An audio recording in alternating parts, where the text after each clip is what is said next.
రామచంద్ర నాయక్ గారికి, కార్పొరేటర్ సునీత గారికి అందరికీ నమస్కారం తెలియపరుస్తా ఉన్నాం.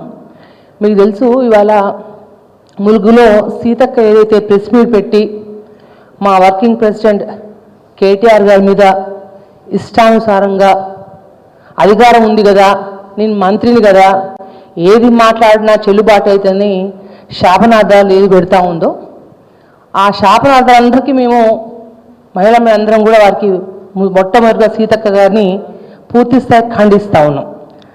అసలు సీతక్క గారిని ఒక మాట అడగాల్సింది ఏంటంటే, మిమ్మల్ని కేటీఆర్ వారు రాష్ట్ర స్థాయి వర్కింగ్ ప్రెసిడెంట్గా ఒక ములుగులోనే కాదు, ఏ కార్యకర్తకైనా ఇబ్బంది అయితే యావత్ రాష్ట్రంలో నలుమూలల్లో ఏ జిల్లాలైనా మాట్లాడే హక్కు వర్కింగ్ ప్రెసిడెంట్ కేటీఆర్ గారికి ఉంది.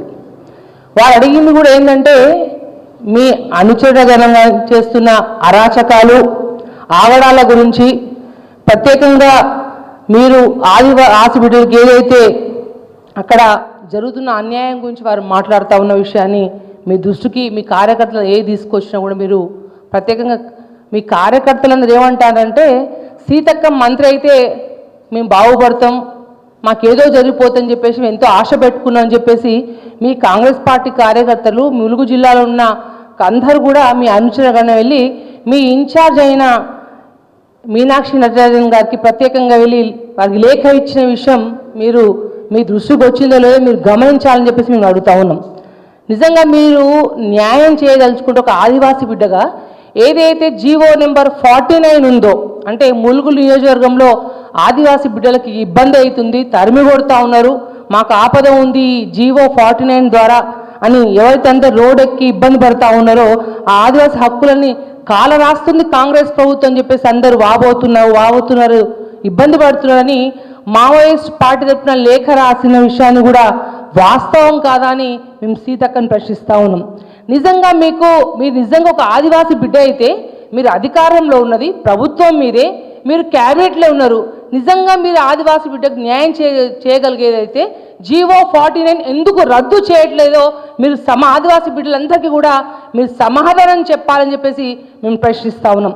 అంతేకాదు, మీరు ముందు గమనించాలి, ఇందిరమ్మ ఇళ్ళ విషయంలో ఒక వాట్సాప్లో చిన్న మెసేజ్ ఒక కాంగ్రెస్ కార్యకర్త నాకు ఇందిరమ్మ ఇల్లు రావట్లేదు అని వారు వాపోతే కాంగ్రెస్ నాయకులు అక్కడ ఉన్న పోలీసుల యొక్క ఒత్తిడి మేరకు వాళ్ళ ఇబ్బంది మేరకు ఆత్మహత్య చేసుకునే విషయం మీ దృష్టికి రాలేదా? మీ కళ్ళు మూసుకుపోయినాయని చెప్పేసి మేము ప్రశ్నిస్తూ ఉన్నాం. అంతేకాదు, మీ అనుచరులు ఏవైతే ఇసుక దందాలు చేస్తున్నా మిగతా అంతా కూడా మీరు మంత్రి అయినాక అరాచకాలన్నీ కూడా ఒక జర్నలిస్ట్ సోదరుడు బయటపడితే మీరు పిడిగుద్దులు గుద్ది వారిని ఇబ్బంది పెట్టి కార్లో లాకెట్టి మీ కార్యకర్తలు మీ అనుచరగడం కొట్టింది వాస్తవం కాదా అని చెప్పి మిమ్మల్ని అడుగుతా ఉన్నాం. మీరు మాటికి ఆదివాసి బిడ్డ అని చెప్పుకుంటూ ఆదివాసి కార్డు వాడుకుంటూ మా బీఆర్ఎస్ ప్రెసిడెంట్ కేటీఆర్ గారిని మీరు ఇష్టానుసారంగా మీరు మాట్లాడుతా అంటే బీఆర్ఎస్ పార్టీ కార్యకర్తలు బీఆర్ఎస్ పార్టీ ఊరుకోదని చెప్పేసి ప్రత్యేకంగా మీకు తెలియపరుస్తా ఉన్నాం.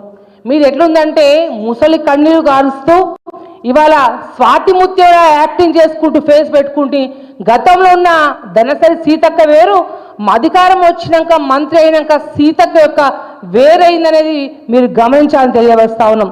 వాస్తవంగా రేవంత్ రెడ్డి యొక్క క్యాబినెట్లో మహిళలకు గౌరవం లేదని ఒకరినొకరు వెళ్ళి కూడా గాంధీ భవన్లో మీ యొక్క ఇన్ఛార్జ్లకు వాపోతున్నది వాస్తవం కాదా మీరు గమనించాలని తెలియవస్తున్నాం.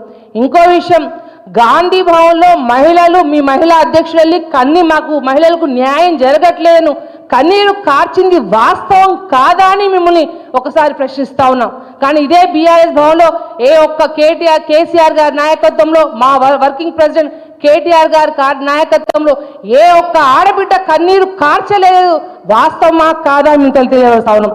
అంతేకాదు, ప్రత్యేకంగా ఇవాళ మీరు 18 నెలల్లో రీల్స్కే పరిమితమైన కానీ మంత్రిగా అట్టర్గా ఫెయిల్ అయినరు. ఇవాళ ములుగు గతంలో పోయిన 5 సంవత్సరాల్లో నేను ఎంపీగా ఉన్నప్పుడు మా కేసీఆర్ గారు ప్రత్యేకంగా ముఖ్యమంత్రిగా ఉన్నప్పుడు ములుగు జిల్లాకు చేసిన అభివృద్ధి మీరు ఒక మాట అన్నారు, కేటీఆర్ గారు అభివృద్ధి ఓర్వలేకే మాట్లాడుతున్నాడు. ఏందమ్మా ఏం మాట్లాడుతున్నాం? అభివృద్ధి జరిగింది మీ కాంగ్రెస్ ప్రభుత్వంలోనా లేకపోతే కేసీఆర్ గారి యొక్క నాయకత్వంలోనా మీరు గమనించాలి. ములుగు జిల్లా ఇచ్చింది కేసీఆర్ కాదా గమనించాలి. మెడికల్ కాలేజ్ ఇచ్చింది కేసీఆర్ కాదా గమనించాలి. గిరిజన యూనివర్సిటీకి ల్యాండ్ కేటాయించింది కేసీఆర్ కాదా గమనించాలి. మల్లంపల్లి మండలం ఇచ్చింది కేసీఆర్ కాదా గమనించాలి మీరు. అంతేకాకుండా మెడికల్ కాలేజ్ ఇచ్చింది కేసీఆర్ కాదా గమనించాలి. ఇవాళ నువ్వు ఉన్న ఎమ్మెల్యే క్యాంప్ ఆఫీసు కూడా మీ క్యాంప్ ఆఫీస్తో పాటు యావత్ తెలంగాణ రాష్ట్రంలో ఉన్న ప్రతి ఎమ్మెల్యే క్యాంప్ ఆఫీస్ కట్టించింది కేసీఆర్ కాదా అని గమనించాలని చెప్పి ప్రత్యేకంగా మేము ప్రశ్నిస్తూ ఉన్నాం. అంతేకాదు మీరు నిజంగా ఒక ఆదివాసీ బిడ్డ అయితే, నిజంగా మీరు ఆదివాసీ బిడ్డలకు, బడుగు బలహీన వర్గాలకు, మనందరికీ న్యాయవిధంగా క్యాబినెట్లో మీరు పోరాటం చేయండి. అంతేకాదు ఇవాళ కాంగ్రెస్ ప్రభుత్వం వచ్చిందంటే మహిళలకు మోసం చేసి మీరు ఇవాళ గద్దెనెక్కిండ్రు. నువ్వు నిజంగా ఒక మహిళా బిడ్డ అయితే 2500 రూపాయలు మహిళలకు ఇస్తామని చెప్పేసి మీరు ఏదైతే ఎలక్షన్లో ఇచ్చిన 420 హామీలతో పాటు 6 గ్యారంటీలతో పాటు ఈ 2500 నువ్వు ఎందుకు ఇప్పించలేకపోతున్నావో నువ్వు దానికి సమాధానం చెప్పాలి. నువ్వు మంత్రిగా ఫెయిల్ కాదా లేదా నువ్వు నాకు ప్రత్యేక సమాధానం చెప్పాలని చెప్పి మీకు తెలియపరుస్తా ఉన్నాం.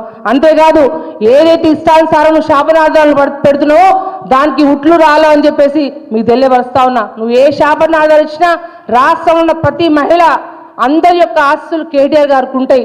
ఆయనే మంచి విద్యావంతుడు, మంచి వ్యక్తిత్వం ఉన్న వ్యక్తి. కానీ అడ్డగోలు ఏది పడ్డది మాట్లాడితే బాగుంటుంది అనుకుంటే మాత్రం మేము ఎవరు కూడా ఊరుకునే లేని తెలియపరుస్తూ, నిజంగా మీరు ఇప్పటి నుంచి ఎప్పుడైనా ఏ ఇబ్బంది అయినా కూడా ప్రతి కార్యకర్తకు అండగా ఉండే వ్యక్తి కేటీఆర్ గారు.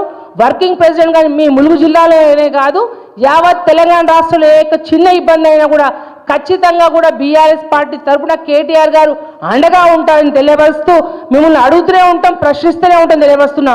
కేటీఆర్ గారు మీకు ఏదైతే మీ రేవంత్ రెడ్డి గారు కేసీఆర్ అయినా రావాలి, కేటీఆర్ అయినా రావాలి అని సవాల్ విసిండు కదా, దాన్ని కేటీఆర్ గారు అంగీకరించి 3 రోజులు టైం ఇచ్చిండు కదా. ఇవాళ ఏదైతే సోమాజీ కూడా ప్రెస్ క్లబ్లో ఆ రోజు కేటీఆర్ చెప్పిండ్రు, ఇవాళ చెప్పిండు. మీరు వచ్చినా పర్వాలేదు, మీ మంత్రులు ఎవరు వచ్చినా పర్లేదు అంటాం. మేము డిమాండ్ చేస్తా ఉన్నాం, దమ్ముంటే మీరు రండి. మీరు కనీసం కేసీఆర్ గారు చేసే సంక్షేమ కార్యక్రమాన్ని మీరు కొనసాగింపు చేయలేని దమ్ము లేని మంత్రులు మీరు, దద్దమ్మలు మీరు. కాబట్టి మీరు దీన్ని పూర్తి స్థాయి ఏదైతే మీరు మాట్లాడుతున్న విషయాన్ని పూర్తి స్థాయి ఖండిస్తూ ఇంకొకసారి ఇట్లాంటి చర్యలు మాట్లాడితే మాత్రం మంచిగా ఉండని చెప్పి హెచ్చరిస్తా ఉన్నాం.